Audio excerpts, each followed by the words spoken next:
नमस्ते। आज के इस एक्सप्लेनर में हम स्वतंत्रता से पहले भारत में हुए कृषि विद्रोहों के सफर को करीब से समझेंगे। ये सिर्फ इतिहास के पन्ने नहीं हैं, बल्कि ये वो चिंगारियां हैं जिन्होंने आगे चलकर एक बहुत बड़ी आग का रूप लिया। तो बिना किसी देरी के चलिए सीधे इस चर्चा में चलते हैं। आज हम इस पूरे सफर को 5 अहम हिस्सों में बांटकर देखेंगे। पहले हम शुरुआती किसान विद्रोहों की बात करेंगे, फिर कैसे उन्होंने स्थानीय उत्पीड़कों का विरोध किया। इसके बाद हम देखेंगे कि कैसे ये विरोध एक संगठित आंदोलन में बदला, फिर कैसे बड़े राष्ट्रीय नेता इसमें शामिल हुए और अंत में इन कृषि विद्रोहों की विरासत क्या रही। कुल मिलाकर हम ये समझेंगे कि कैसे छोटे छोटे स्थानीय और हताश विद्रोह 70 सालों में एक बहुत ही रणनीतिक और राष्ट्रव्यापी आंदोलन बन गए। अगर हम इस पूरी यात्रा को एक टाइमलाइन पर रखें तो ये कुछ इस तरह दिखती है। 1855 के संथाल विद्रोह से शुरुआत, फिर 1875 के दक्कन दंगे, उसके बाद 1917 का चंपारण आंदोलन और फिर 1928 का बारडोली सत्याग्रह। ये सफर हमें दिखाता है कि किसान प्रतिरोध की रफ्तार और तरीका समय के साथ कैसे कैसे बदलता गया। तो चलिए सबसे पहले बात करते हैं हमारे पहले पड़ाव की, प्रारंभिक किसान विद्रोह यानी प्रतिरोध की पहली चिंगारी। ये कहानी शुरू होती है 19वीं सदी के मध्य से। ये वो वक्त था जब बिल्कुल कच्चे और हताश विद्रोह देखने को मिले। जरा 1855 के संथाल विद्रोह के पैमाने के बारे में सोचिए। सिद्धो और कान्हू मुर्मू के नेतृत्व में 1000 से भी ज्यादा संथाल लोग एक साथ उठ खड़े हुए और उनका मुकाबला किसी छोटी मोटी रियासत से नहीं, बल्कि सीधे ब्रिटिश ईस्ट इंडिया कंपनी जैसी विशाल ताकत से था। ये उस समय के हिसाब से एक बेहद ही साहसिक और बड़ा कदम था। लेकिन इन शुरुआती सालों में ही एक बड़ा दिलचस्प बदलाव भी देखने को मिला।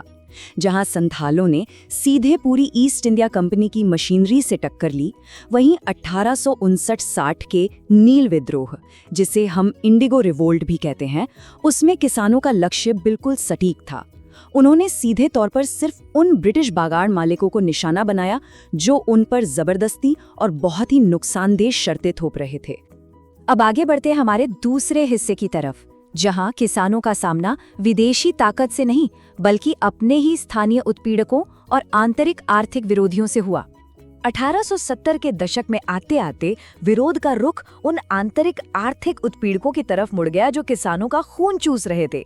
एक तरफ 1872 से 1875 के बीच पबना विद्रोह था, जो यूसुफ शाही परगना में दमनकारी जमींदारों के खिलाफ हुआ। ये जगह आज बांग्लादेश के सिराजगंज में है। और दूसरी तरफ 1875 के दक्कन दंगों का मुख्य निशाना दक्कन क्षेत्र के मारवाड़ी और गुजराती साहूकार बने। मतलब किसानों का शोषण हर तरफ से अलग अलग वर्गों द्वारा हो रहा था। खैर, दक्कन दंगों की असली वजह समझने के लिए हमें रैयतवारी प्रणाली को समझना होगा। ये एक ऐसा टैक्स सिस्टम था जिसने रैयतों यानी किसानों की कमर तोड़कर रख दी थी। इसी दमनकारी ढांचे ने किसानों के मन में गुस्से का वो बीज बोया जो आगे चलकर एक बड़े विद्रोह में फूट पड़ा। जरा इस आंकड़े पर गौर कीजिए, 50%। हुआ ये कि 1867 में भू राजस्व यानी जमीन के टैक्स में सीधे 50% की भारी भरकम बढ़ोतरी कर दी गई।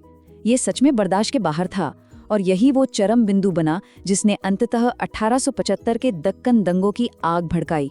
जाहिर है, इस तरह की जालिम नीतियां किसी को भी सड़कों पर उतरने के लिए मजबूर कर देंगी। इसके बाद आता है हमारा तीसरा चरण, जो सबसे महत्वपूर्ण है, संगठित आंदोलन की ओर बदलाव, जहां अब सीधे तौर पर नीतियों को बदलने की मांग होने लगी थी। 20वीं सदी की शुरुआत में एक बहुत ही गजब का बदलाव आया। अब सिर्फ हथियारों वाली लड़ाई नहीं थी, बल्कि विद्रोह एक रणनीतिक और संगठित राजनीतिक आंदोलन बन चुके थे। इसका एक बेहतरीन उदाहरण है 1907 का पगड़ी संभाल आंदोलन। भगत सिंह के चाचा अजीत सिंह के नेतृत्व में हुआ ये आंदोलन इतना सफल रहा कि इसने ब्रिटिश सरकार को 3 विशिष्ट कृषि कानूनों को वापस लेने पर मजबूर कर दिया। बिना खून खराबे के नीतिगत स्तर पर यह सच में एक बहुत बड़ी जीत थी। ये रणनीतिक विकास यही नहीं रुका। अब किसानों की मांगें एकदम टू द पॉइंट होने लगी थीं। खासकर बेगार प्रथा को खत्म करने की मांग ने बहुत जोर पकड़ा। बेगार मतलब बिना पैसे दिए जबरदस्ती मजदूरी करवाना। बाद के कृषि आंदोलनों में इस अमानवीय प्रथा को जड़ से उखाड़ फेंकना एक प्राथमिक मांग बन गई थी। इसी सिलसिले में 1918 से 1922 का अवध किसान आंदोलन बहुत मायने रखता है।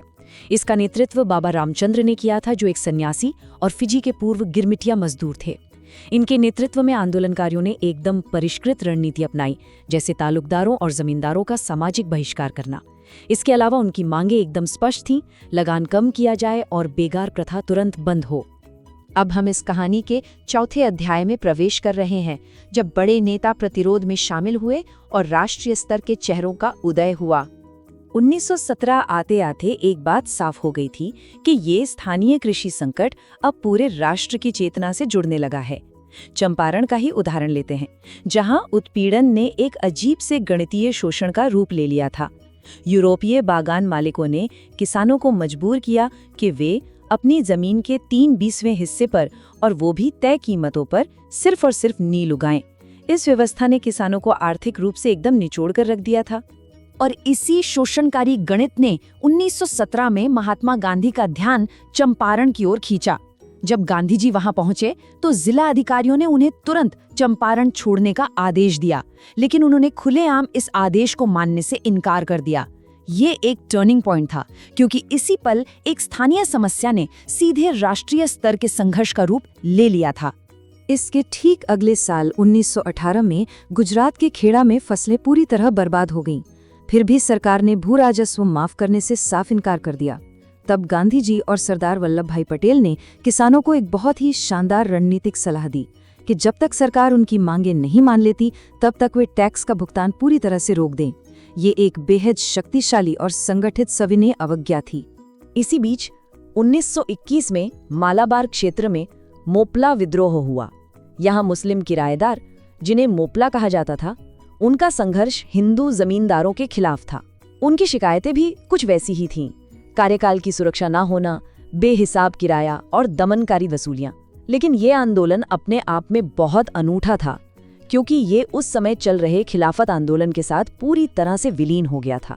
ये इस बात का सटीक उदाहरण है कि कैसे आर्थिक मुद्दों ने बड़े राजनीतिक आंदोलनों में अपनी जगह बना ली। और अब हम इस एक्सप्लेनर के आखिरी और 5वें चरण में पहुंच गए हैं, कृषि विद्रोहों की विरासत और स्वतंत्रता संग्राम में उनका एकीकरण। इस अंतिम दौर तक आते आते ये पूरी तरह स्पष्ट हो चुका था कि ये कृषि आंदोलन अब भारतीय स्वतंत्रता की लड़ाई का अभिन्न अंग बन चुके हैं। 1928 का बारडोली सत्याग्रह इसका जीता जागता प्रमाण है। करों में की गई अन्यायपूर्ण वृद्धि के खिलाफ सरदार वल्लभ भाई पटेल के नेतृत्व में हुआ ये आंदोलन अब सिर्फ एक किसान विद्रोह नहीं रह गया था। ये मजबूती से स्वतंत्रता संग्राम की एक मुख्य धुरी के रूप में काम कर रहा था। अगर हम इस पूरे विकास क्रम पर एक नजर डालें तो तस्वीर बिल्कुल साफ हो जाती है। कहाँ 1855 का वो स्थानीय और हथियारों से लड़ा गया संथाल विद्रोह, और कहाँ 1928 का राष्ट्रीय स्तर का बारडोली सत्याग्रह, जहां सत्य और अहिंसा के जरिए टैक्स रोका गया। ये दिखाता है कि कैसे हताश और बेबस लड़ाइयां समय के साथ अत्यधिक संगठित और नीति संचालित अभियानों में बदल गई, जिन्होंने अंततः एक पूरे राष्ट्र की आजादी की रणनीति तय की। इस एक्सप्लेनर को खत्म करने से पहले चलिए एक बहुत ही महत्वपूर्ण सवाल पर विचार करते हैं। अतीत के ये छोटे छोटे स्थानीय आर्थिक संघर्ष भविष्य के व्यापक राजनीतिक स्वतंत्रता आंदोलनों को मौलिक रूप से कैसे आकार देते हैं। ये देखना सच में अद्भुत है कि कैसे एक आम किसान की अपनी जमीन की लड़ाई पूरे देश की स्वतंत्रता की मजबूत नींव बन गई। आज की चर्चा में बस इतना ही। इन ऐतिहासिक कड़ियों को जोड़ते रहिए और गहराई से समझते रहिए।